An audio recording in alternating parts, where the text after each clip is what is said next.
तो कल हम चर्चा कर रहे थे किष्किंधा कांड से, जहां श्री हनुमान जी का भगवान से भेंट होता है, मिलन होता है, उनका रोल शुरू होता है रामायण में। तो उनका परिचय से शुरू होकर के सुग्रीव के साथ मित्रता, उसके बाद बाली बद्ध, बाली की बद्ध करने तक कल हम चर्चा किए थे।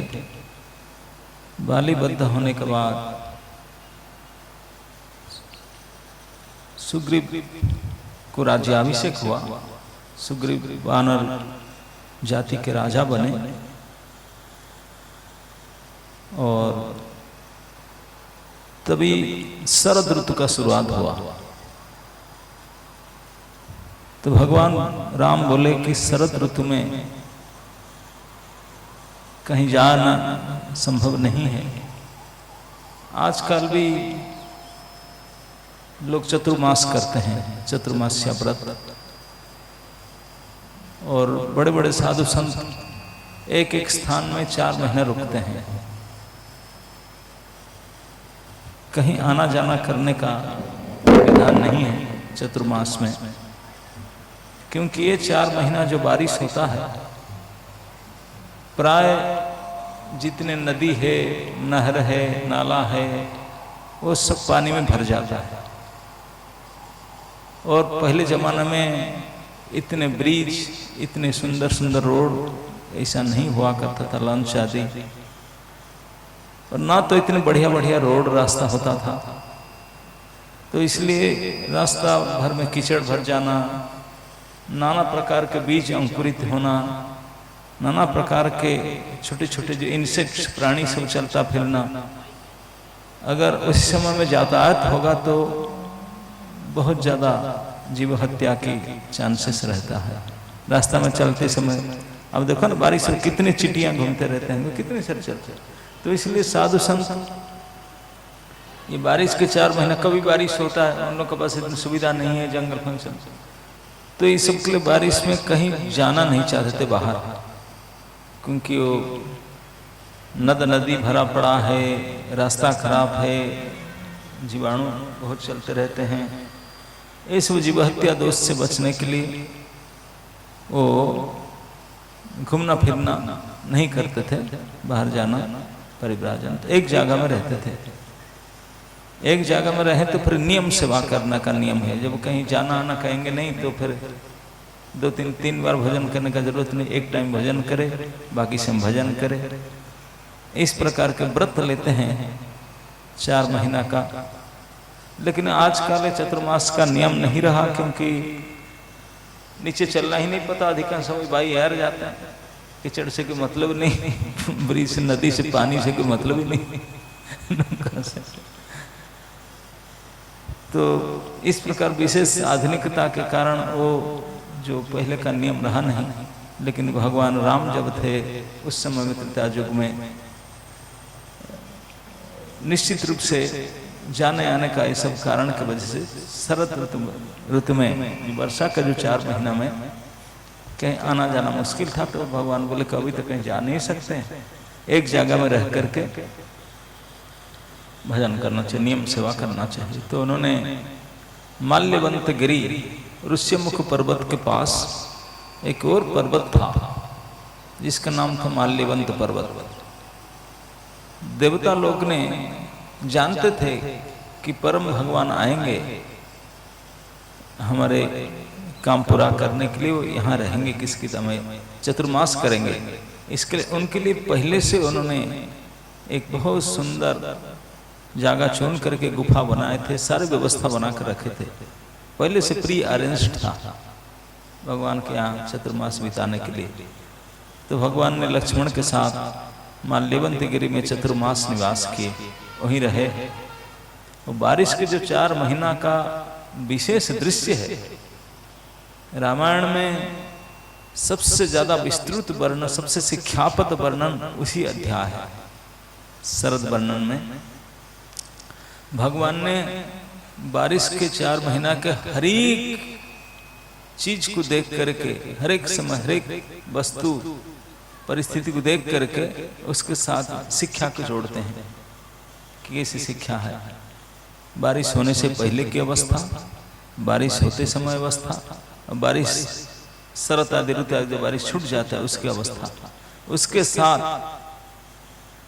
बहुत शिक्षाप्रद तुलना किया गया। साधु समाज को, सदाचारी लोग, दुराचारी लोग, उनके साथ बहुत तुलना दिया गया शरद वर्णन में। तो ये शरत काल की जो वर्षा के वर्णन, इसको वर्णन करके 4 मास बिताए। 4 महीना माल्यवंत गिर में तपस्या करने के बाद मन में बहुत इच्छा था कि अभी 4 महीना हो गया, अभी सुग्रीव ने कुछ व्यवस्था करना चाहिए हमारा काम करने के लिए। हम तो उनका काम किए, मित्र के रूप में उनको राजा बनाए, उनके शत्रु को बंद किए, वो हमारे क्या कर। सुग्रीव ने राजा बनने के बाद भगवान राम तो अभी 4 महीने बाहर जाएंगे नहीं, तो छुट्टी मानने लगा। बोला लॉन्ग लीव है, वैकेशन, वो फायदा उठाने लगा, कुछ काम धंधा नहीं और भोग में मत्त हो गए।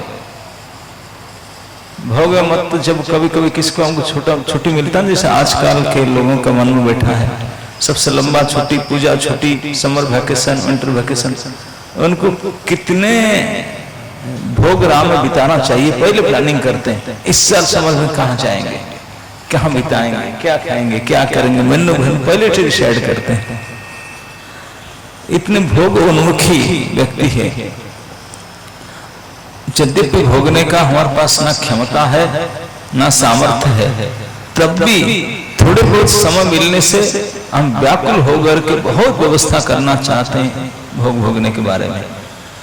और जिनके पास में सामर्थ्य है और सुविधा है और समय है, वो क्यों नहीं करेगा, ये तो स्वाभाविक है। तो उनके पास सारी व्यवस्था था, अभी राजा बना, निष्कंटक राज्य था, भगवान जिनके मित्र है और समय भी है 4 महीने का छुट्टी, तो उन्होंने भोग में लिप्त हो गया। मनुष्य भोगने के विचार करने से भोगने के साथ डर रहता है रोग का। भोगे रोग भय, कोई भोग करना चाहेगा रोग आ जाएगा, लेकिन उनके पास ऐसा समस्या नहीं था। तो उन्होंने भोग में आसक्त होकर के अपने राज्य सुख और भोग सुख को भोगने लगे। देखते देखते समय बीत जाता, 4 महीना बीत गया, तभी भी उनका अपने राज सुख से मन नहीं हटा था। अभी भी कोई कनेक्शन नहीं, कोई विचार नहीं, कोई कुछ नहीं करता था। भगवान राम को बड़े दुख लगा कि ये आराम से राजा बन के मैं तपस्या कर रहा हूँ, जाकर सुख भोग रहा है, कोई सोच भी नहीं रहा है कि मेरे बारे में कुछ करना था। ये कैसे मित्रता है, कैसे मित्र है। भगवान अपेक्षा करते करते देखा सुग्रीव से 4 महीना बीतने पर भी कुछ समाचार नहीं आया, कोई प्रयास नहीं, कुछ नहीं कर रहा है, आराम से। तो भगवान दुखी होकर के लक्ष्मण को बोले, लक्ष्मण जाकर देखो ये क्या हो गया। फोन बंद करके बैठा, कुछ कर नहीं रहा है, जवाब नहीं दे रहा है। तो भगवान की विषन्नता को, चिंता को देख करके सुमित्र कुमार लक्ष्मण ने क्रोधित हो गए। क्रोध में गरज करके भगवान समझा, बोले ऐसा मत करो, after all he is our friend, हम उनको मित्र बनाए, मित्र को इस प्रकार के विचार से मत लो, देखो जा करके कुछ। तो जो भी है लक्ष्मण ने क्रोधित होकर के जाते हैं किष्किंधा। तो उनके क्रोध का खबर जब मिलता है, किष्किंधा नगर में जितने भी मंत्री पार्षद थे उनके समेत सुग्रीव महाराज सुग्रीव डर जाते हैं, बहुत भयभीत हो जाते हैं। हनुमान जी भी और अंगद ये दोनों जाकर समाचार देते हैं कि लक्ष्मण बड़े क्रोधित हैं, धनुष बाण उठाकर आए हैं। सुग्रीव डर जाते हैं, बोले मैं कैसे जाऊंगा उनका सामना करने के लिए। डर के मारे तारा को भेजते हैं, बाली की पत्नी तारा, भाभी उनके साथ में रहते, उनको भेजे। वो जा करके अपनी बुद्धि से लक्ष्मण को हैंडल करते हैं, उनको समझाते हैं शांत करके। तो फिर सुग्रीव आकर मिलते हैं, क्षमा मांगते हैं। लक्ष्मण खूब उनको फटकारे, डांट मारे, बोले इसे क्यों कर रहे तुमने। तो तुरंत सुग्रीव सजग होकर के जत्न पूर्वक और लक्ष्मण को साथ में लेकर के रास्ता में जा करके हनुमान आदि श्रेष्ठ वानर को बुला करके इमीडिएट ऑर्डर पास करते हैं कि पूरे पृथ्वी में जहां जहां वानर जाति के जीव हैं सब यहाँ एकत्रित हो।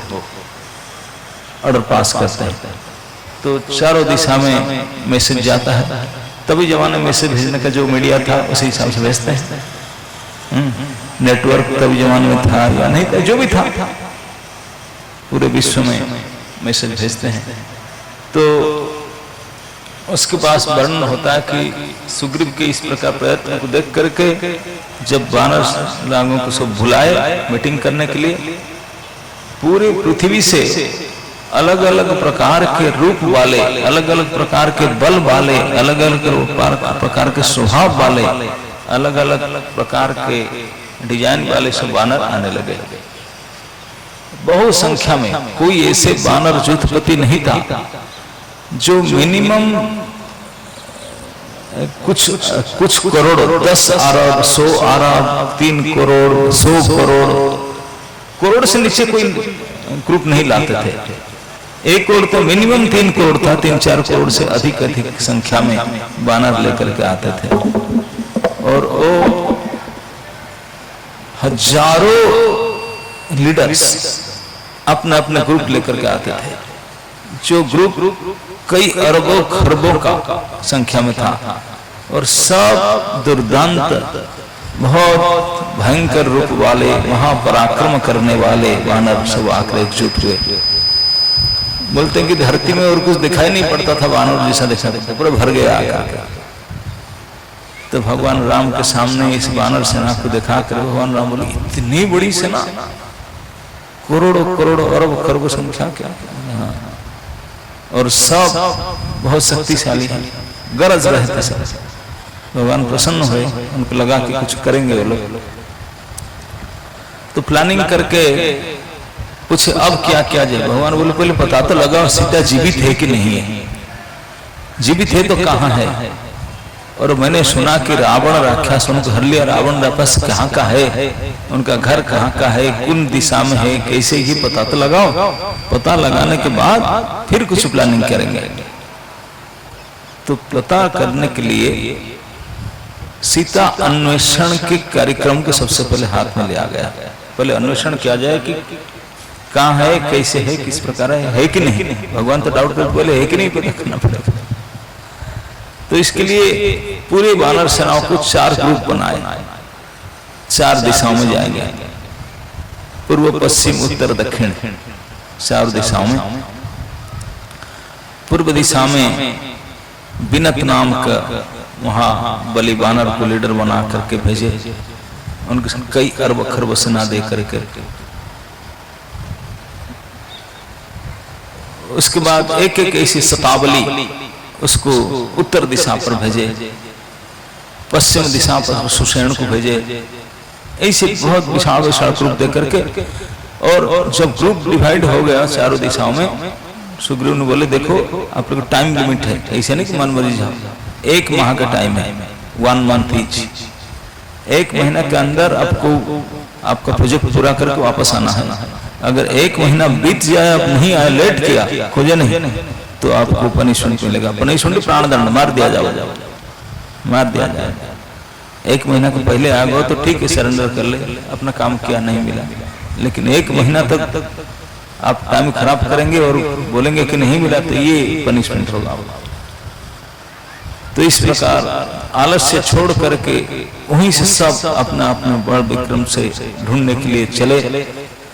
और समय से पहले पूर्व दिशा से जो गए थे, पश्चिम दिशा, उत्तर दिशा, तो वो लोग वापस आ गए।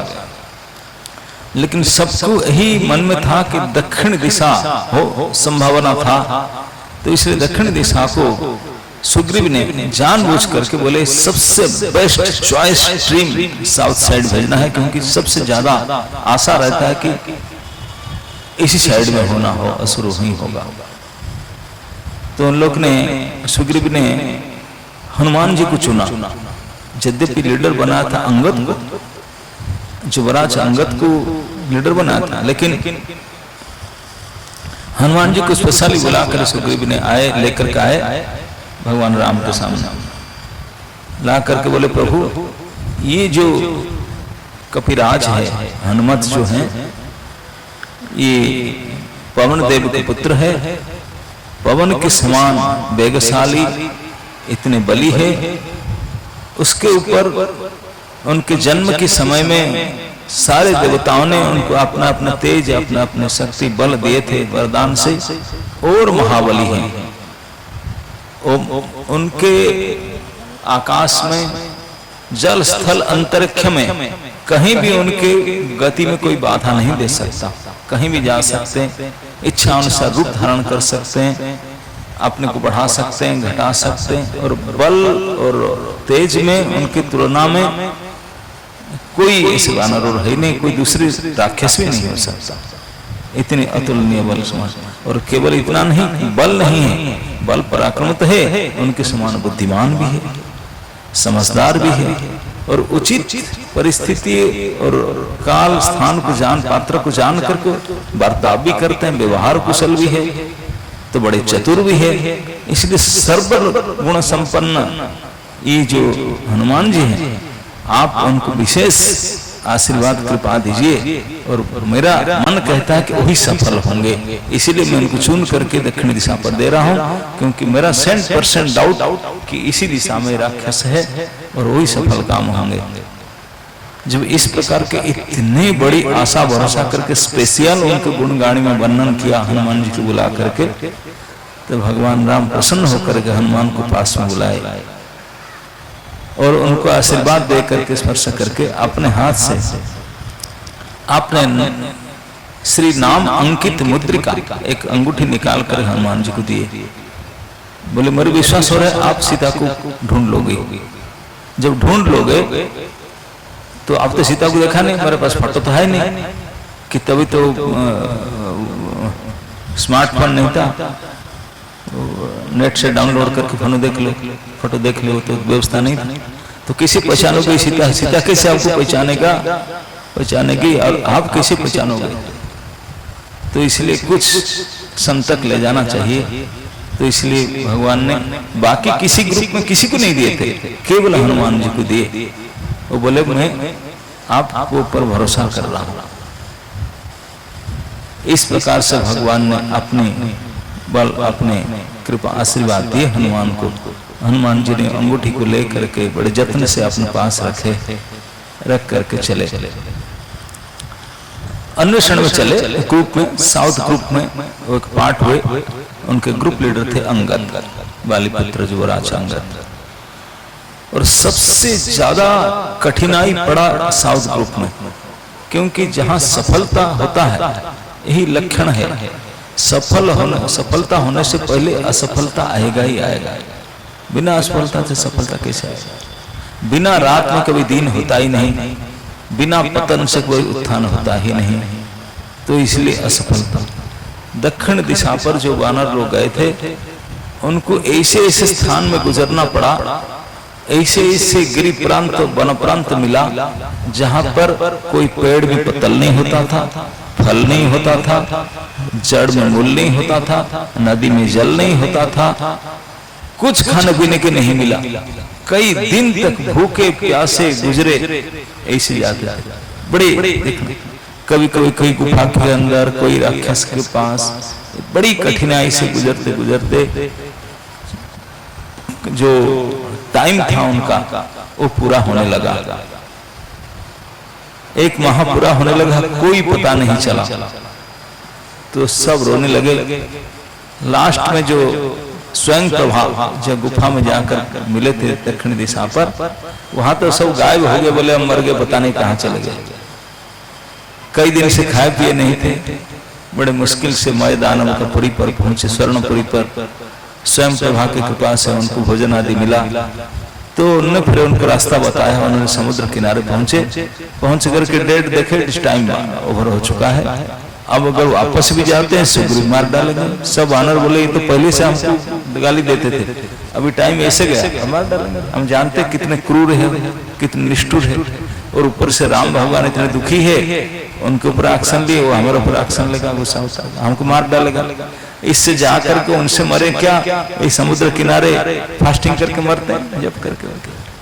सभी वानर ने व्रत धारण किया, आमरण अनशन ले, बोले मरते पर्यंत वो खाएंगे नहीं, यहीं बैठे बैठे मरेंगे और क्या करेंगे, वहां जाकर मरते यहाँ मरे।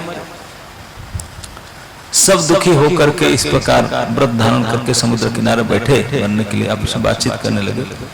तो उस किनारे इस पर्वत था, और पर्वत के ऊपर में गिद्धराज संपत्ति रहा करते थे। तो उन्होंने सुने इस बानर को, तो उन्होंने देखे पहले इतने बड़े बानर को, वो कई दिन से खाए नहीं थे, उनको लगा प्रभु की बड़ी कृपा है, इतने सारे भोजन मिल गया आज यहाँ करके। वो सब बोलते हैं मरने के लिए, मुझे मारना भी नहीं पड़ेगा, वो मरेंगे मैं उनको खाऊंगा। उनको कौन सा बॉयल करना था ना कुकिंग करना था, बोले मरेंगे हम खाएंगे, मुझे कुछ परेशान नहीं है। तो उनको सुन करके बानर लोग देखे कि विशाल गिद्ध बैठा है संपत्ति, उसको देखकर और डर गया, बोले वो खाने के लिए सोच रहे हैं हम लोग, हम मरने के लिए सोच रहे हैं, ऐसे ही खा जाएगा हमको, क्या करे। विपत्ति से विपत्ति, एक विपत्ति, तो उस विपत्ति से पढ़ करके सोचने लगे, और भगवान राम क्या हमको सीता अन्वेषण भेजे थे। इससे तो वानर लोग आपस में बात करने लगे, बोले मरना अगर है तो मरने को सुधार कर मरना है, मरना इस लोक का नियम है, निश्चित है अवश्य मरना। लेकिन जो बुद्धिमान है वो इस प्रकार मर जाते हैं कि उनका जीवन सुधर जाता है।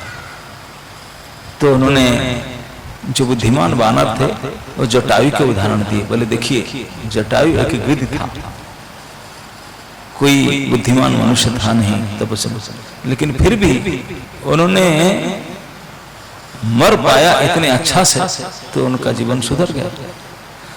जटायु को पता था 100% कि ये उनका साथ में लड़ने जाऊंगा मैं जीत नहीं सकता, हार निश्चित है, उनको पता था ये युद्ध में हारना निश्चित है, मैं जीत नहीं सकता, आशा भी नहीं था जीतने का, निश्चित में हारूंगा।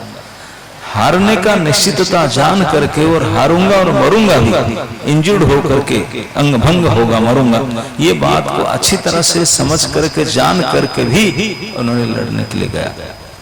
आपको अगर बता जाएगा आप जाओ असफल होंगे, आप करेंगे क्या? जब फेल होना फिर क्यों, लेकिन फेल होना जान करके गए थे, क्योंकि ये फेल होना ही सार्थक था, क्योंकि कोई दुनिया में नहीं है जो मरेंगे। मरना निश्चित है, लेकिन अगर भगवान के लिए मरना है तो ही मरना में मरना है, वही सही है। तो जटायु इतने बुद्धिमान थे, मृत्यु के समय में उन्होंने जानबूझ करके रावण के साथ युद्ध करने के लिए निकल पड़े और भयंकर पराक्रम किए, युद्ध किए। आप जानते हैं जो उनका दशा हुआ, मृत्युवत मुमूर्ष अवस्था पड़े, लेकिन उन्होंने प्रयास किया जानबूझकर।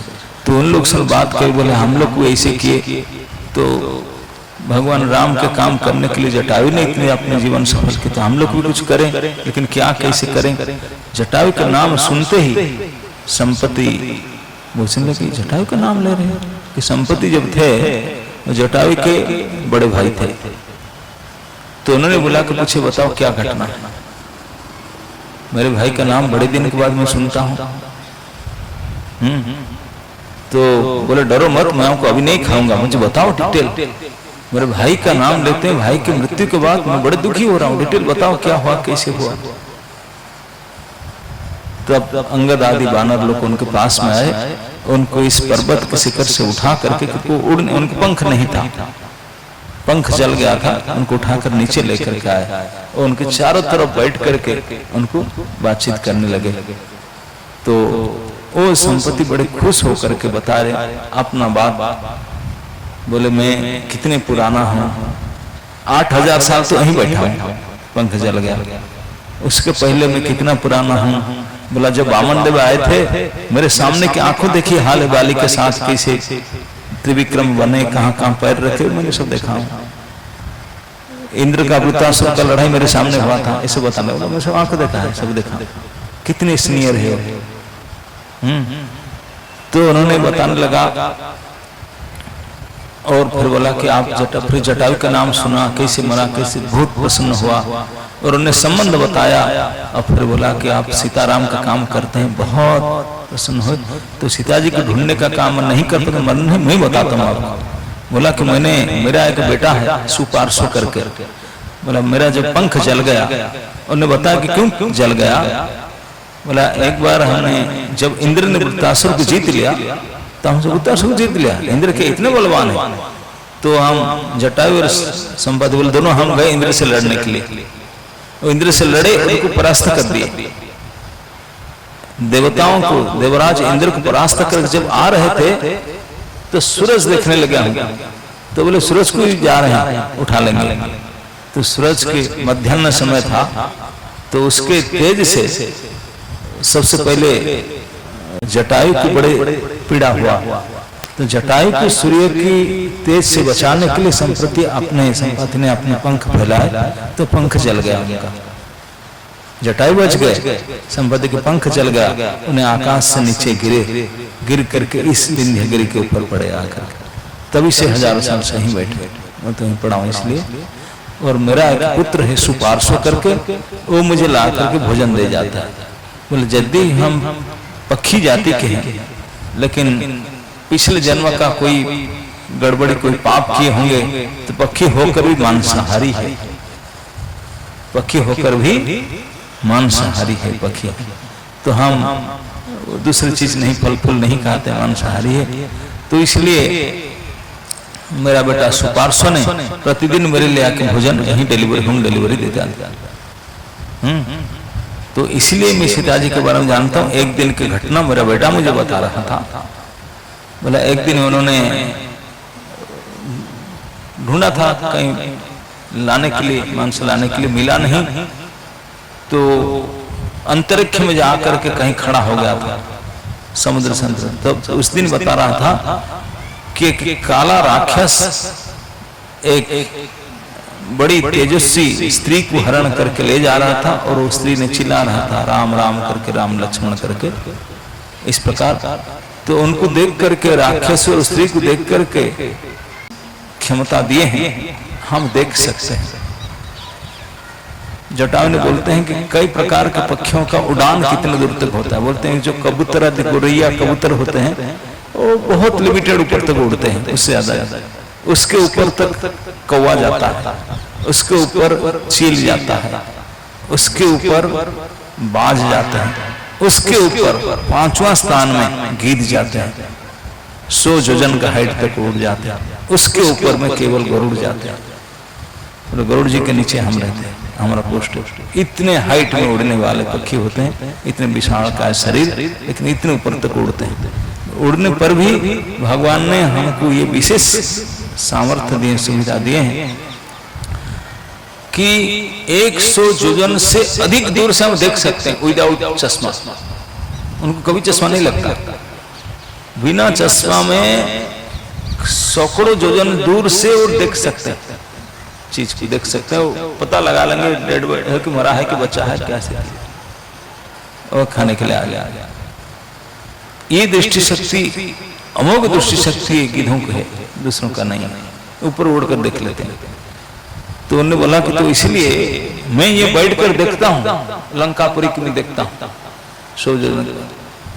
और अशोक वाटिक में सीता मुझे दिखाई पड़ रहा है, मैं देख रहा हूँ, आंखों देखा, बोले मैं देख रहा हूँ, लेकिन उड़ नहीं सकता, मेरे पंख नहीं है। पंख होता तो आपको नहीं बोलता होता, रावण को पकड़कर बांध के ले आता मैंने। रावण मेरे से कोई ज्यादा ताकतदार नहीं है, लेकिन मेरा है ही नहीं, शक्तिहीन हो, वृद्ध हो चुका हूं। ये बता करके बोला और भी एक बात सुनिए। बोला मुझे उठा कर लीजिए समुद्र के पास, जल के पास लाए। उन्होंने जटायु के नाम से जल तर्पण किया, तर्पण किया। बोला मेरे भाई के लिए मुझे ये करना है तर्पण। करने के बाद में फिर सब बोला अब तो मैं खाऊंगा नहीं, अब सुनिए, अब तो मैं जाऊंगा, मेरा शक्ति आ जाएगा। बोला पुराना घटना है, कई हजारों साल पहले ये स्थान में, बोले हम तो घूमते थे, इस स्थान पर निशाकर करके एक ऋषि रहा करते थे, बड़े प्रभावशाली ऋषि थे, बहुत तपस्वी थे। तो उनके साथ संपत्ति बराबर आते थे, उनका मित्रता था। तो जब उन्होंने सूर्य के प्रभाव से उनके पंख जल गया, पंखहीन होकर जब गिर पड़े इस जगह पर, तो वो तो देखे बोले यही तो स्थान है। तो धीरे धीरे चलते चलते वो निशाकर ऋषि के तपोवन तक आए, आकर के अपेक्षा किया, बोला कभी ना कभी ऋषि जी का दर्शन होगा, उनकी कृपा होगा। तो कुछ समय के बाद ऋषि ने कहीं गए थे, आए, उनका दर्शन हुआ। तो उन्होंने आकर पूछे आपका ऐसे कैसे दशा हुआ, हम वृद्ध कैसे हो गए, आपके पंख कैसे जल गया। तो फिर मैंने उनको सारे बताया। तो उन्होंने बताया कि डरो मत, मैं तो आपको अभी भी पंख प्रदान कर सकता, अब नया पंख हो सकता है, लेकिन नहीं, मैं देख सकता हूँ, उत्तरकालदर्शी थे ऋषि, मैं देख सकता हूँ आपके यहाँ रहना उचित है, बहुत बड़े मंगल कृत्य आपके द्वारा होगा, तभी आपका पंख होगा। बोला मैं जब आग्रह से पूछा बताइए कब, बोले 8000 साल के बाद में भगवान राम आएंगे देवताओं का कार्य करने के लिए, राक्षस रावण को वध करने के लिए, भविष्य में घटना होगा और उनका सीता हरण होगा। सारी हिस्ट्री बताया पहले से, 8000 साल पहले का बता रहे थे। बोले बता दे कैसे। दशरथ का जन्म बारे बोला कि वो राजा होंगे, उन्होंने उनके पुत्र होंगे, उनके इस प्रकार होगा, और इस प्रकार से जो वनवास में आएंगे तो उनके पत्नी को हरण होगा और रावण लेके जाएगा, और वानर लोग मित्र करके उन लोग को ढूंढने के लिए आएंगे, आप उनको अगर हेल्प करोगे, बता दोगे सीता के बारे में, तो आपके पंख उठ जाएगा, उग जाएगा। तो इसलिए उनके मैं इस समय को अपेक्षा कर रहा था, और आप लोग राम के दूत बन करके आए हैं सीता को खोजने के लिए। मैं आपको सारे डिटेल बताया, और आप भी आप टाइम खराब मत कीजिए, यथाशीघ्र तैयार कीजिए, समुद्र पार करके सीता जी को देख करके अवश्य आएंगे, इसमें कोई शंका नहीं। मैं देख रहा हूँ, आप जाओ 100% और देख करके आओ। मैं नहीं जा सकता, और मैं जा रहा हूँ आकाश में। उनका पंख आ गया, छोटे बड़े सारे पंख निकलने लगा, से वो उड़ करके चले गए।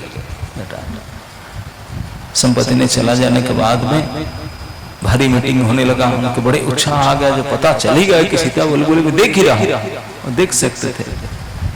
तब सारे वानर बोले अब कैसे जाएंगे, उत्साहित हो गए। फिर दक्षिण की ओर चले, दक्षिण की ओर जा करके समुद्र के किनारे बैठ गए। बोले अब कैसे पार करेंगे समुद्र को, 100 योजन का समुद्र था, कैसे पार करेंगे। आपस में सब मीटिंग करने लगे, कोई कितना जा सकता, कोई बोले मैं इतना दूर जा सकता हूँ, कोई बोले मैं इतना दूर जा सकता हूँ, मैं इतना दूर जा सकता हूँ, चला तो जाऊंगा। कोई बोला 100 योजन तो चला तो जाऊंगा, लेकिन आ नहीं पाऊंगा, तो फायदा क्या है। तो कई इस प्रकार किए, हताश होकर अंततः हनुमान जी चुप बैठे थे, कुछ बोल नहीं रहे थे। सीनियर मोस्ट जो उनसे जख्यराज जाम्बवान थे, वो उनसे जा करके बोले कि हनुमान आप क्यों बैठे।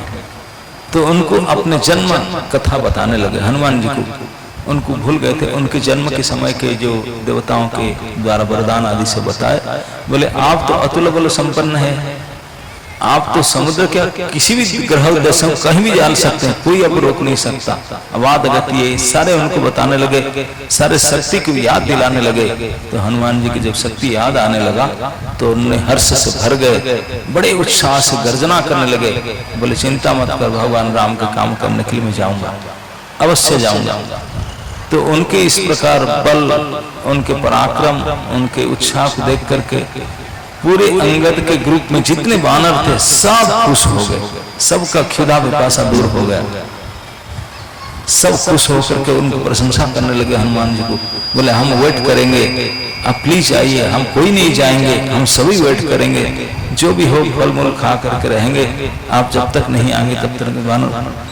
हनुमान बोले आप भी चिंता करो, मैं भी जितने जल्दी आऊंगा साथ में चलेंगे, कोई मत जाइए, जस्ट वेट हियर, मैं जा रहा हूँ और सफल होकर के आऊंगा।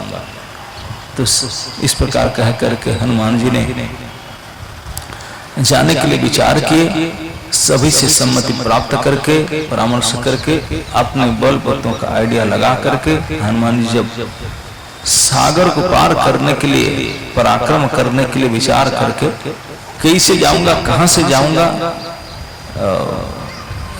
टेकअप कहां से करूंगा, रनवे कहां होगा मेरा, यहां से रन कर टेकअप करूंगा।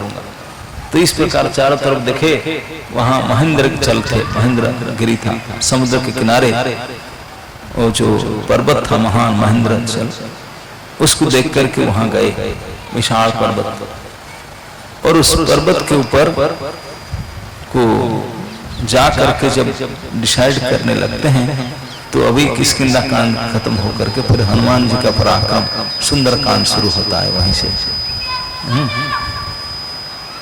तो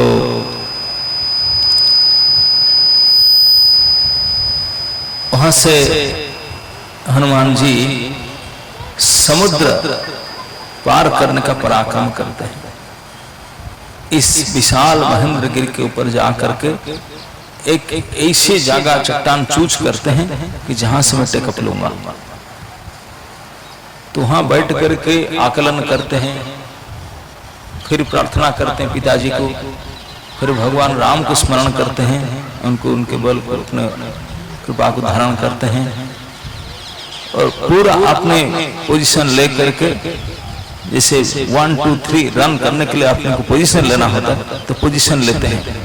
पहले तो विशाल कर दिया अपने शरीर को, तो फिर उसको संकुचित किए, संकुचित करके हाथ पर बिल्कुल छोटा करने लगे, पोज लेकर बैठने लगे पत्थर की चट्टान पर, बैठ करके इतने तेजी से जंप लूंगा, हाई स्पीड से जंप लूंगा, ऐसे विचार करके अपने शक्ति को एकत्रित करने लगे, वन पॉइंट करने लगे, एकाग्र करके अपने पूंछ को पहले ऊपर उठाए, बिल्कुल आकाश को फैला दिया, और तब टेकअप लेने के लिए, जंप लेने के लिए प्रयास किए। इतने तेजी से जंप लेना चाहते थे क्योंकि 100 जोजन इतने दूर तक जंप करेंगे।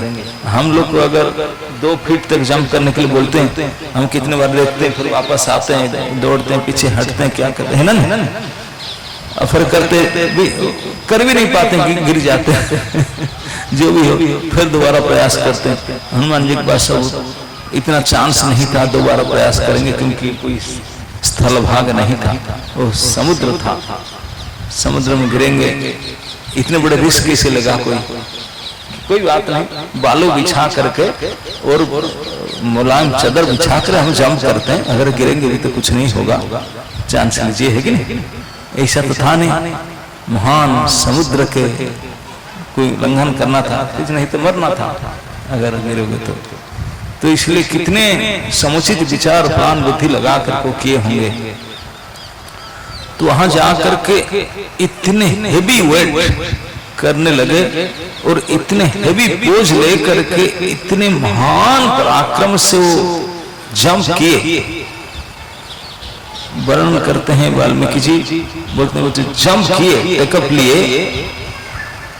वो पर्वत तो हिस्सा पाताल में चला गया, उनके पैर के इतनी जोर से पैर को नीचे दबाए, पर्वत नीचे चला गया, पाताल धंस गया, और आसपास में पर्वत का जो खंड था, जितने बड़े बड़े साल प्याल आदि बड़े बड़े वृक्ष थे, बड़े बड़े नागराज थे, बड़े बड़े सिंह जितने हिंस्र पशु थे, पूरे जंगल और पहाड़ के हिस्सा उनके साथ उखड़ कर उड़ने लगा, उनके आकर्षण शक्ति के कारण इतनी तेजी से अपने आप को उड़ाए, जहां से जंप ली वो जगह तो नीचे चला गया, और आसपास आकर्षण शक्ति से खींचकर उनके साथ उड़ने लगा। जैसे कोई महान पराक्रमशाली राजा कभी टूर में चलते हैं तो उनके साथ में प्रोटोकॉल चलता है ना, आगे पीछे, आगे पीछे प्रोटोकॉल चलते हैं, कई लाल गाड़ी, पीले गाड़ी, ब्लू गाड़ी। तो इस प्रकार से कई फूलों में से भरे हुए ये सब बड़े बड़े पेड़ और पत्थर चट्टान कई हैं, सब उनके साथ उड़ते चले जा रहे थे आकाश के ऊपर।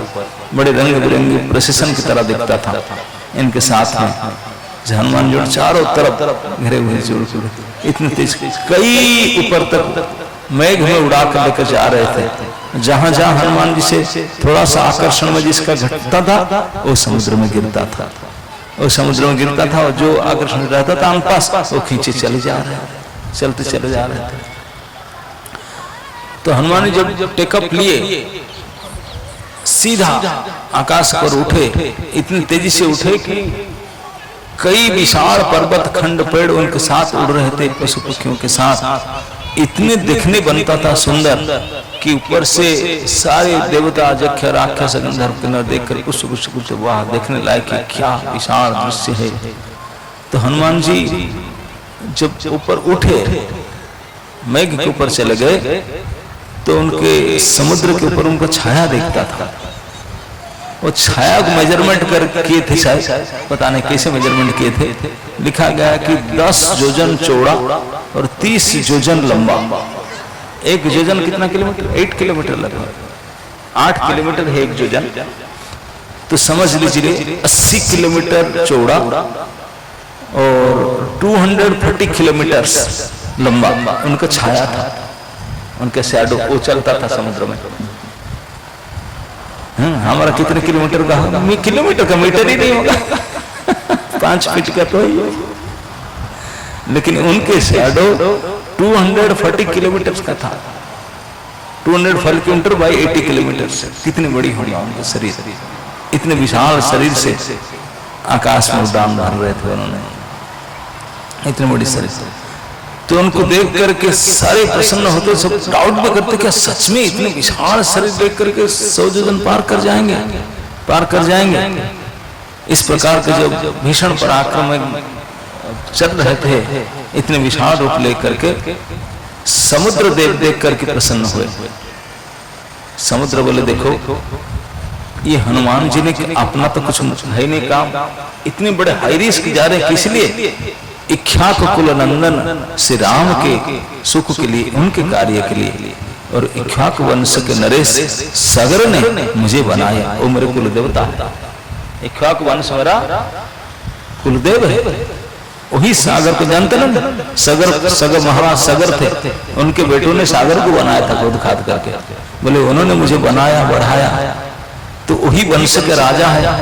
तो मेरा एक कर्तव्य होता है कि मेरे कुलदेव पुरुष आए हैं, कुल पुरुष, उनको मैंने सत्कार करना चाहिए, आतिथ्य करना चाहिए। मेरे ऊपर जा रहे हैं, I should greet him, welcome, कुछ तो करना चाहिए। जैसे कोई किसी के घर के सामने जुलूस जाता है, यात्रा जाता है, तो उनको आगवानी करते ना, पूजा करते हैं, भेंट देते हैं, भोग चढ़ाते हैं, तो करना चाहिए। तो उन्होंने, समुद्र ने सोच करके बोला मैं क्या करूं, क्या कर सकता हूं। तो उनके अंदर के पर्वत था, मैनाक पर्वत, जिनका शिखर सोने का था। और वो पर्वत बहुत पुराने जमाने का था, जिस जमाने में पर्वत का अपने पंख हुआ करते थे, पर्वत उड़ते थे सब। पर्वत के जान होता था, पंख होते थे, उड़ते थे। लेकिन एक पर्वत जब उड़ते उड़ते कहीं जाकर बढ़ जाते थे, कई गांव समाप्त हो जाता था। तो भारी कंप्लेन आई इंद्र के पास, ये तो सब खत्म कर देंगे, सृष्टि नाश हो जाएगा। तो इंद्र ने फिर वज्र मार मार करके सारे पर्वतों को पंख काट दिया, जो जहां था सुस्टेबल हो गए, चल थे अचल हो गए। पहले ये सब चल थे, बाद में अचल बने, हिमाचल विंध्याचल, ये सब अचल हो गए। पहले चल थे, सब चलते थे, उड़ते थे। तो मैनाक पर्वत था, बड़े भारी पर्वत था, वो भी चलता। उनको इंद्र ने आया वज्र मारने के लिए, तो इंद्र से डर के मारे भाग रहा था। तो वायुदेव ने उनको उड़ा कर लाकर समुद्र में डाल दिया था।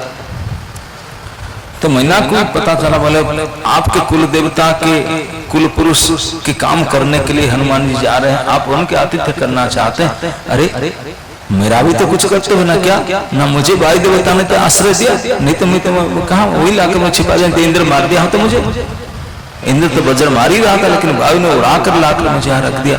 तो वायु के पुत्र है तो मेरा भी कुछ फर्ज बनता है उनकी सेवा करने का। तो आप भी चाहते हैं, मैं भी चाहता हूँ, और इतनी बड़ी टूर लेकर जा रहे हैं, थोड़ा आराम करके फिर जाए तो एक स्टॉप ले ले, नॉन स्टॉप दिक्कत होगा तो आराम करके जाए, थोड़ा आतिथ्य करना चाहिए। तो इस आतिथ्य सेवा के हनुमान जी को हेल्प करने के लिए मैनाक पर्वत समुद्र के आदेश से और अपनी इच्छा से उठे। वो पर्वत का इतना शक्ति था, चारों दिशा में जहां मर्जी जितने लंबा चौड़ा बढ़ सकता अपने को बढ़ाने लगा। देखते देखते समुद्र के ऊपर, आकाश के ऊपर बढ़ने लगा। सोने से चमचमाते हुए उनका शिखर था, पिघलते हुए सोना। जाकर हनुमान जी जितने हाइट में जाते वो हाइट तक चला गया। जाकर हनुमान जी को रिक्वेस्ट किया। हनुमान जी सोचे ये कौन आ गया, विपत्ति अभी रास्ता। लेकिन उन्होंने बोला कि हनुमान चिंता मत करो, अपना आईडी भी बताया, बता करके बोला कि समुद्र भी चाहते हैं, मैं भी चाहता हूँ, आप थोड़ा रेस्ट कीजिए, हमारा आतिथ्य स्वीकार कीजिए, आपको थोड़ा बल मिलेगा और आप बिल्कुल आराम से जा सकते हैं, थकेंगे नहीं। इस प्रकार मधुर वाणी से जब आतिथ्य के लिए बोला, हनुमान जी उनके थैंक यू किए, बहुत अच्छा है पर्वत जी, लेकिन मैं सो बिजी, भगवान राम का काम कितने लेट हो गया है, हमारा जो टाइम लिमिट क्रॉस कर चुका है, अभी मैंने ठिकाना मिला है, आज सुन आज पसील मुझे करके आना है। मेरे मित्र लोग सब समुद्र किनारे बैठे हैं खाना पीना छोड़ करके, अब मैं इसे आतिथ्य कैसे कर सकता। बोले कोई मित्र के काम में जो निकलता है, जो सच्चे मित्र होता है, तो इस प्रकार कहीं सुग्रीव के जैसा आराम करने नहीं जाए। आराम से राम नहीं मिलते हैं, तो मैं आराम नहीं कर सकता। जब मुझे आराम करूंगा काम करने के बाद, राम के काम करने के बाद। लेकिन आप इतने प्रार्थना करते हैं, मैं अपनी प्रार्थना को अस्वीकार नहीं करूंगा। हनुमान जी को स्पर्श किए, मैना को स्पर्श करके उनको बोले be happy, I have no time, next time कभी आएंगे। तो इसे शॉर्ट प्रोग्राम कर दिए, लॉन्ग प्रोग्राम था उनका, करके बोले इतने शांत। तो मैना भी शांत हो गए। उसको देख करके उनके प्रभाव को, भगवान के कार्य करने के लिए इतने उत्साह को, धैर्य को देख करके सभी लोगों ने बड़ी प्रशंसा किए। मैनाक ने अपनी स्थिति में आ गए समुद्र के अंदर। तो देवता लोगों ने सोचे कि सच में क्या इतने विशाल रूप धार करके उसे पार कर लेंगे, थोड़ा टेस्ट करना चाहिए। तो टेस्ट करने के लिए उनके बल पराक्रम को सुरसा को प्रार्थना की। सुरसा देवी नाग माता है, नागों की माता, दक्ष पुत्री। तो उनको प्रार्थना किए कि देवी आप थोड़ा, आप ब्रह्मावर से बलियान है, आप जा करके उनको थोड़ा तकलीफ दिया, हम देखेंगे कि उनका बल बुद्धि काम करता है कि नहीं। इतने बड़े प्रोजेक्ट लेकर जा रहा है, उसका फिटनेस चेक करना होगा।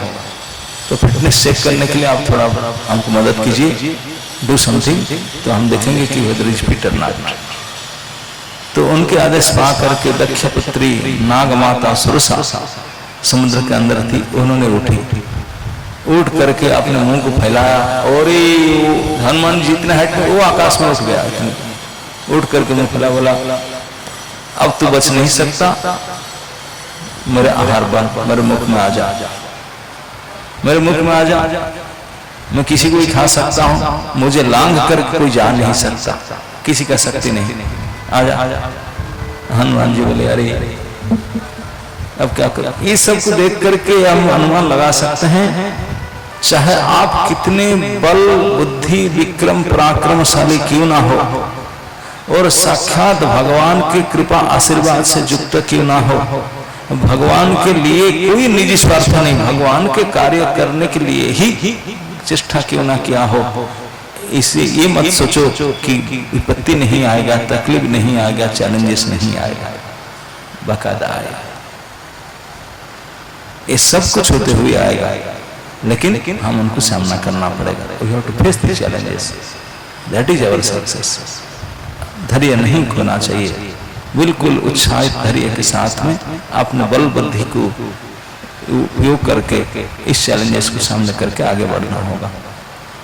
तो हनुमान जी के जो गति है समुद्र पार करने का, यही शिक्षा देता है। जब सुरसा अपने पराक्रम से मुंह फैला करके आया, अपने मुंह को हनुमान जी के साइज के बराबर किया था।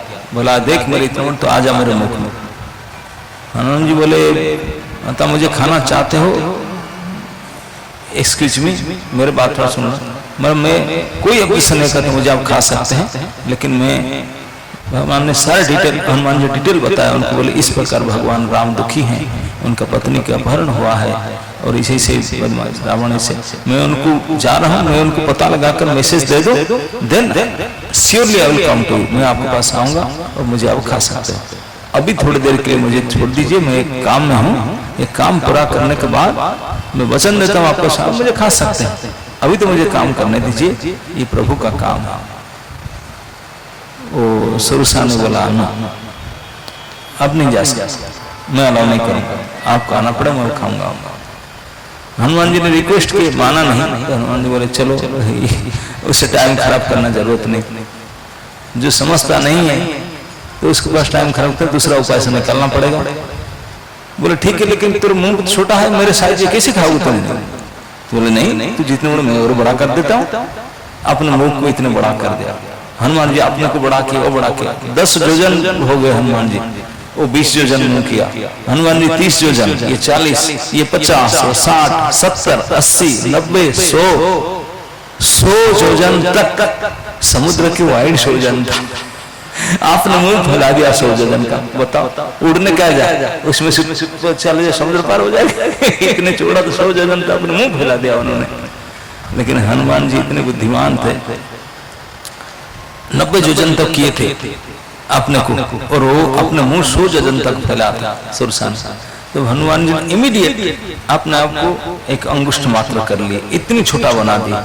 वो सोच भी नहीं सका कि इतनी बड़ा 90 योजन का प्राणी ये अंगूठे की तरह बन जाएगा, छोटा बन करके उनके अंदर चले गए। उनका जब मुंह जितना इतना बड़ा, पेड़ की कितना बड़ा होगा, हाई रोड की तरह अंदर घुसे, छोटा सा था, घुस घस कर पूरा सारे टूर मार करके आ गए।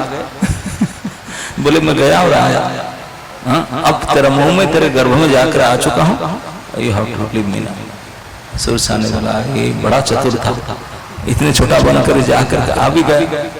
तो सुरसा ने खुश होकर बोला ये बार ओके, अब आप जा सकते हैं, आपका काम सिद्धि होगा, मैं तो टेस्ट कर रहा था आपको। तो सुरसा ने आया, हनुमान ने उनको फिर करके आगे बढ़ा तो ये दो ने तीसरा विपत्ति आया, उसका नाम था सिंघी का। उसका पास ऐसे शक्ति था, गजब शक्ति वाले होते थे, छाया पकड़ लेता था, किसी के छाया पर पैर रख दे हिल नहीं सकता, हिल नहीं सकता, ये एक सिद्धि होता है, वो सिद्धि था उनके पास। तो हनुमान जी को देख लिया ऊपर, और नीचे से उनके शैडो, तो इतने बड़े शैडो था, हमें बताया 240 किलोमीटर पकड़ लिया पैर। हनुमान जी बोले ये क्या हो गया, प्रतिकूल हवा की तरफ बिल्कुल रोक दिया, मैं आगे नहीं बढ़ पा रहा हूँ करके देखा तो उन्होंने राक्षसी को देखा समुद्र के ऊपर, राक्षसी ने चिल्ला कर बोला आ जा, मैं तुझे भजन करूंगा, तू आगे जा नहीं सकता। तो हनुमान जी ने फिर देखे उसको किसे डील किया जाए, अलग अलग डील करे। बोले ये तो राक्षसी है, सिंह का, ये छोड़ने वाला है नहीं, आगे बढ़ने नहीं देता, मुंह फैला कर बैठा है। तो हनुमान जी ने उनको मर्डर किए, बाकी दोनों को तो कायदे से निकले, उनको मर्डर करने के लिए उनके साथ भी हुई किए, बड़े विस्तृत रूप में, जिससे मुंह ज्यादा फैला, जंप करके बेग से उनके अंदर गए, जा करके अंदर घुस कर कलेजे को फाड़ करके निकल आए, तो मर के गया, उसको मर्डर करके हनुमान जी आगे बढ़े। तो इस प्रकार से इस समुद्र को उड़ान भर के पार करने के लिए हनुमान जी के जो महापराक्रम है, इस पराक्रम के देख करके ऊपर से देवतागण हनुमान जी को प्रशंसा करने लगे, और उनको लगा कि सच में वो कुछ कर पाएंगे, ये सब कुछ कर पाएंगे। इस प्रकार महापराक्रमशाली बल और बुद्धि से न्यस्त हनुमान जी ने समुद्र को उड़ान भर के पार करके उस तरफ पहुंचते हैं। तो ये हनुमान जी के पराक्रम का प्रथम स्टेप था, जो कि भगवान के लिए 100 योजन समुद्र को लंघन करने के लिए उन्होंने तैयार हुए, तो उनको प्रेरित करने के लिए जाम्बवान आदि किए थे, लेकिन उन्होंने तैयार होकर के जो समुद्र के ऊपर उन्होंने जंप किए, उड़ान भरे। तो ये घटना इतने विशद वर्णन शुरू करते हैं। उस समुद्र के ऊपर हनुमान जी के जो उड़ान जो उन्होंने पार किया, उसी के वर्णन को जो ठीक ठीक से सुनते हैं तो भी राम और हनुमान जी की कृपा प्राप्त कर सकते हैं। तो आपके ये सीता राम लक्ष्मण हनुमान की स्थापना उत्सव में मैं यही उचित समझ रहा था कि हनुमान जी के पराक्रम को तो विशद तो कर ही नहीं सकते, संक्षेप में यथाशक्ति अगर हम चर्चा करें तो कम से कम कुछ ना हो श्री हनुमान जी की और उनके प्रभु श्री राम की कृपा प्रसन्न हो सकता है, उन्हीं के पराक्रम को सुन करके। तो ही एक माध्यम है। इसी के लिए भगवान अपने भक्तों ने इस प्रकार लीला की है। इस लीला का एकमात्र यही लक्ष्य है, इस लीला को जो श्रद्धालु भक्तगण उनको चर्चा करे, बोले और सुने।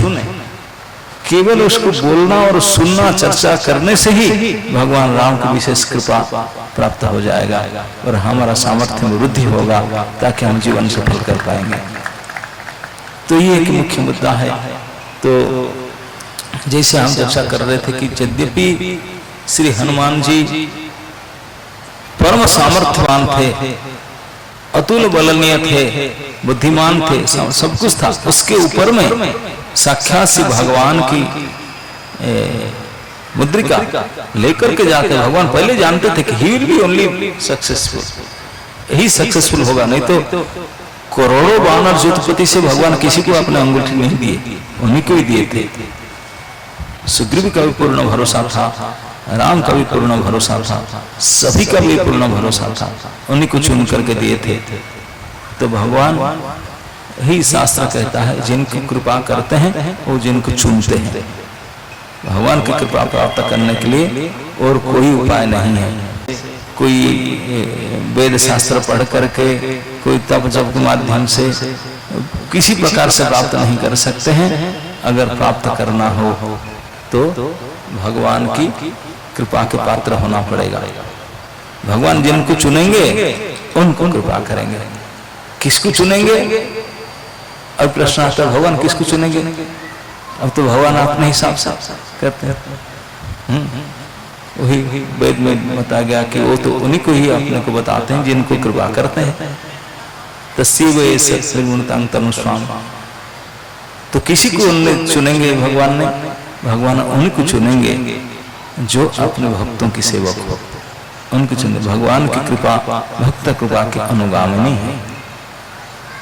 तो हनुमान जी की कृपा को प्राप्त करने से भगवान की कृपा प्राप्त किया जा सकता है। तो हनुमान जी का ये महापराक्रम, जितने और भी पराक्रम है उनका, लेकिन सर्वश्रेष्ठ पराक्रम था ही भगवान राम के लिए 100 योजन व्यापी समुद्र को लंघन करना। इतने बड़े प्रोजेक्ट उन्होंने हाथ में लिए और उनको सफल किए पूर्णता से। यद्यपि इस सफलता के अंदर उनको कई चैलेंजेस आया था, किस प्रकार का, लेकिन ये चैलेंजेस को उन्होंने हताश नहीं हुए, अपने बुद्धि से, बल से उनको टैकल किए और गए उन्होंने। ऐसा कहते हैं कभी कभी जो हनुमान जी ने गए, वो तो बड़ी लंबा वर्णन आगे हम सुनेंगे पहुंच करके समुद्र मंथन, तो उनमें जाकर पहुंच करके क्या क्या किए, कैसे किए, सीता के ठाव कैसे किए, जब किए। लेकिन जब उन्होंने वहां पहुंच करके उत्पात मचा करके लंका को आग लगाकर भी आ गए थे आने से पहले, उनको इसे बोला नहीं गया था करने के लिए, उनको बोला गया था केवल सीता को पता लगा कर आने के लिए, यही कहा गया था। लेकिन वो एक्स्ट्रा कुछ करके आए, बहुत कुछ और करके आए। तो कई लोग पूछते हैं कि हनुमान जी को जितना काम दिया गया था इतने करना था, यही से किसी किए। ये बात भगवान राम ने भी कही, हमसे पूछे तो हनुमान जी मैंने सुना कि लंका को जला कर आया था। लंका जलाने का मेरा क्या ताकत है, मैं लंका गया कहाँ, मैं लंका जलाऊंगा, मैं लंका गया ही नहीं था, मैं लंका आग कैसे लगा गया। भगवान बोले आप लंका नहीं गए थे? बोले ना, मेरा कहाँ ताकत है 100 योजन समुद्र को लंघ करके लंका जाऊंगा, मैं नहीं गया था। आप मुझे बोलते हैं आग लगा सके, मैं नहीं गया था। सीता जी को देखा नहीं? अवश्य सीता जी को देखा, बातचीत किया, वो तो किया था, हाँ हाँ वो तो मैं किया था, लेकिन मैं नहीं लंका गया था। अरे तुम लंका नहीं गए थे, लंका में सीता जी को देख करके उनकी खबर लेकर आए ना, आप समझे नहीं, मैं नहीं गया था, कोई जाना था उनके साथ चला गया था। मेरा जाने की ताकत नहीं, किसी ने जा रहा था, कोई शक्तिशाली, मैं उनके साथ में चला गया था, मैं नहीं जाता। जैसे कोई भिखारी आदमी आकर बताए मैं फ्लाइट में गया था बम्बई आया, विश्वास करेंगे? पागल कहीं के, तू रोड में नहीं जा सकता, ट्रेन में नहीं जा सकता, फ्लाइट में कैसे गया बोलता है? वो होटल में रहा खाया, कोई विश्वास नहीं करेगा। लेकिन अगर बताया कि मेरे मित्र वो हैं, वो करोड़ अरबपति है, वो मेरे मित्र हैं, अच्छा अच्छा अच्छा ओ हाँ उनके साथ चला जाए तब मान जाएंगे। इसलिए मैं कहता हूं मैं नहीं गया था, लेकिन कैसे गया? क्योंकि प्रभु आप अपने अंगुष्ठी को भेजे लंका सीता माता के पास, उनको तो जाना था, आप भेजे तो जाएगा, तो मैं उसको पकड़ लिया, उनके साथ में चला गया। वो जा रहा था, मैं साथ में चला गया। कहते ना गाड़ी जा रहा था, मैं बैठ गया, मैं भी चला गया। तो आप जिसको भेजे वही केवल जा सकता था, और किसी का सामर्थ्य नहीं जा सकने, वही गया और मैं उनके साथ चला गया। जाके सब करके आया, भगवान हंसने लगे, बोले अच्छा मैं अंगूठी भेजा? हाँ आप भेजा तो उनको तो जाना ही था, आप जिसको भेजे वैसे हो नहीं सकता, वो ना जाए, वो गया तो उनके सहारे में चला गया। बोले अंगूठी तो सीता जी को दे दिया, आया कैसे? जब उनके सहारे गया था वो गाड़ी तो वापस नहीं आया, और वापस कैसे आया? वापस भी माँ सीता ने अपने मथामणी भेजे, दूसरा रिटर्न कार आ रहा था, उसमें बैठ गया।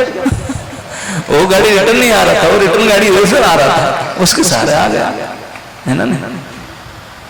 तो इस प्रकार जो उत्तम कोटि के अनुयायी होते हैं, 3 प्रकार के अनुयायी होते हैं, एक फर्स्ट कोटि के, एक सेकंड कोटि के, थर्ड। उत्तम कोटि के जो नंबर 1 के फॉलोअर होते हैं, उनको बोलना नहीं पड़ता कि ऐसे करो ऐसे करो, नोट कर लिख कर जाते हैं, ऐसे ऐसे करूंगा, बोले नहीं, वो तो समझ लेते हैं प्रभु के मन को, क्या करने से मेरे प्रभु प्रसन्न होंगे, उनके मन को इच्छा को जान कर ऐसे ही कार्य, ऐसे पराक्रम, ऐसी चेष्टा करते हैं, ताकि बोलते थैंक यू, बिना बोले समझ करके करते हैं।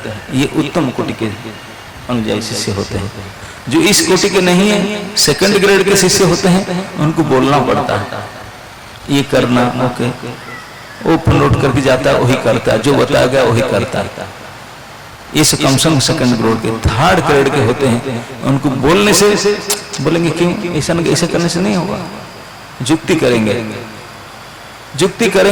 लेकिन फिर भी तुम्हें धमकी धमकी करके फिर करेंगे, लेकिन 4th ग्रेड बोलने पर भी नहीं करेंगे, ऐसे भी होते हैं। तो हनुमान जी जैसे उत्तम कोटि के भगवान राम भक्त, राम के दास हैं, तो उनको बोलना जरूरत नहीं था, वो जानते थे भगवान की इच्छा क्या है। जब भगवान युद्ध करने के लिए दूत भेजे थे, दूत का यही नियम होता है कि बलाबल जाने, केवल पता लगाना नहीं, सीता को पता लगा लिया मतलब you will fight with Ravana, उसको परास्त करके जीत करके लाना पड़ेगा। युद्ध करने के लिए उनका बलाबल के आकलन करना पड़ेगा, आकलन करने के लिए उनके घर में जाना पड़ेगा, सब देखना पड़ेगा, फोटोग्राफी लाना पड़ेगा, तब तो परफेक्ट होगा ना। तो ये सबके लिए सब किए थे उन्होंने, इसलिए प्रॉपर एडवांस पार्टी का काम हनुमान जी ने किए थे। भगवान राम के इच्छा को जान करके विनाश सब किए थे। तो इस प्रकार के हनुमान जी के जो आदर्श भक्त, आदर्श दास, और उनके बल पराक्रम के साथ बुद्धि के जो उपयोग, ये इस कांड में उसका वर्णन हनुमान जी ने भगवान राम की सेवा के लिए उसको पूर्ण प्रयोग किए हैं। तो इस प्रकार से हनुमान जी के आज के जो फास्ट स्टेप भगवान की सेवा के लिए 100 योजन समुद्र को लंघ करके उस तरफ पहुंचना, और उसके पहुंच कर क्या क्या किए उसके बारे में फिर हम कल चर्चा करेंगे। जय श्री राम।